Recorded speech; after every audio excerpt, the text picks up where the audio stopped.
It started with a broken phone and ended with a father uncovering the darkest secret hidden behind his daughter's coach. Mark Snyder was a man who believed in planning for everything. He built a successful life through hard work and discipline, owning several hardware stores and enjoying a quiet existence with his wife, Christine, and their daughter, Ashley. Ashley was the center of their world, a smart, responsible girl who excelled in school and loved playing soccer. Like any father, Mark worried about his daughter, especially as she entered her teenage years. He wanted to give her freedom, but also ensure her safety, so he installed monitoring software on her phone. He'd always told himself it was better to be prepared than to live with regret. He had no idea how true that would become. One morning, Ashley came into the kitchen, her face a mask of worry. She'd dropped her phone at school, and the screen was completely shattered. More than just a broken device, it held all her school notes, and she was devastated. Mark, ever the problem solver, assured her it would be okay. He decided to take the phone to Glenn, a local repairman he'd known and trusted for years.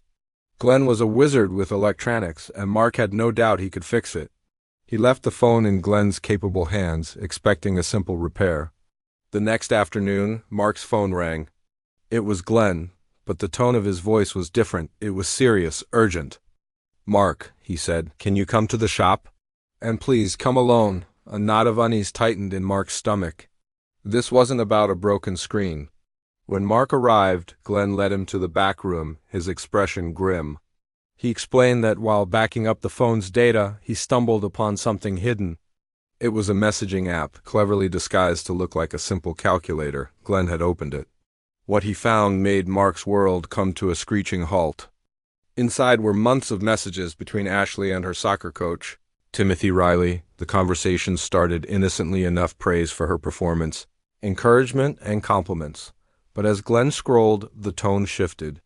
The messages became deeply personal, then manipulative, and finally sickeningly inappropriate. There were photos, 2 photos Mark could never have imagined his daughter would feel pressured into sending. His heart felt like it was breaking into a million pieces, but a cold, steely resolve took over. He couldn't fall apart, not now. He looked at Glenn and, with a calm he didn't feel, asked him to back up every single message, every photo, every piece of evidence, and secure it. That evening, Mark gathered his family. He explained the situation to Christine as gently as he could, and together they sat down with Ashley. She was terrified, her face pale with fear and shame. But with her parents right there beside her, she found the courage to speak. She told them how Coach Riley had slowly earned her trust. He praised her skills, told her she was special, and then started asking her to keep their conversations secret. He convinced her that her parents would overreact, that they wouldn't understand, and that they would ruin her soccer career if she told them. She felt trapped, isolated, and ashamed, believing she had nowhere to turn. Mark didn't hesitate. He took his family directly to the police station. With the backed-up data in hand, they filed a report. The police took the case with the utmost seriousness. The evidence was damning, and they immediately launched a full-scale investigation. What they uncovered was a nightmare far worse than Mark had imagined. As they dug into Riley's life, other victims began to come forward, each with a similar story of manipulation and fear. Search warrants on Riley's home revealed journals where he meticulously documented his process of targeting and grooming vulnerable girls. Investigators found a second phone, used exclusively for these secret communications. And in a privately rented storage unit, they found hard drives filled with photos and videos recordings he had secretly taken. It was clear that Riley was a predator who had been preying on children for years. The Snyder family wasn't alone anymore. Other families joined them, forming a united front, determined to see justice served. Riley's defense attorney tried every tactic in the book, attempting to discredit the girls and downplay the mountain of evidence. But the truth was undeniable. When the trial began, the courtroom was silent as each victim, one by one, took the stand. They bravely shared their stories, describing how Riley made them feel special and important before twisting that trust into guilt, pressure, and fear.